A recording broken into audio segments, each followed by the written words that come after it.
নামাজে সূরা ফাতিহা এবং অন্য সূরা মিলিয়ে পড়ার সময় বিশেষ অর্থবোধক আয়াত পরপর একাধিকবার পড়া যাবে কিনা সবিনয় জানতে চাই।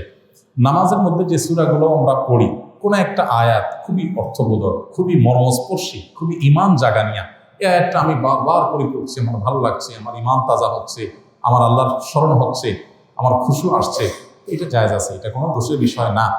কোনো একটা আয়াত, কোনো একটা সূরা বারবার আপনি রিপিট করছেন কেন? আপনার সেটা আপনার আপনার ভেতরকে নাড়া দিচ্ছে সেজন্য। তো এই ঈমান জাগছে, আমার বিবেচনা জাগ্রত হচ্ছে, এই আয়াত আমাকে নাড়া দিচ্ছে, সেই জন্য আমি বারবার করে আয়াতটা পড়তেছি নামাজের মধ্যে, কোনো সমস্যা নেই, এটা করা যাবে।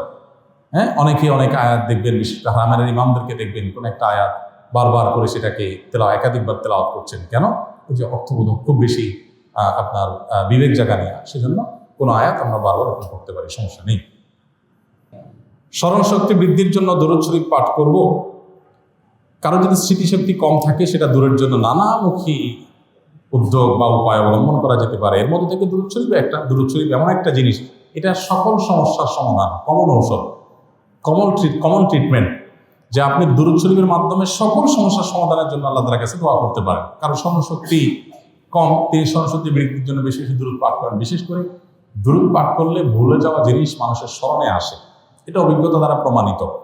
আরবের মানুষদের মধ্যে এখনো এই কালচার আছে যে কোনো কিছু হারিয়ে গেছে বা কোথাও কিছু রাখছে, ভুলে গেছে, তো তারা বেশি বেশি দরুদ শরীফ পড়েন, আল্লাহুম্মা সাল্লি আলা মুহাম্মাদ ওয়া আলা আলি মুহাম্মাদ, দরুদ পড়তে থাকেন। এটা পড়লে সাধারণত ফিরে আসে। অতএব স্মরণশক্তি বৃদ্ধির জন্য দরুদ পাঠ করা যেতে পারে।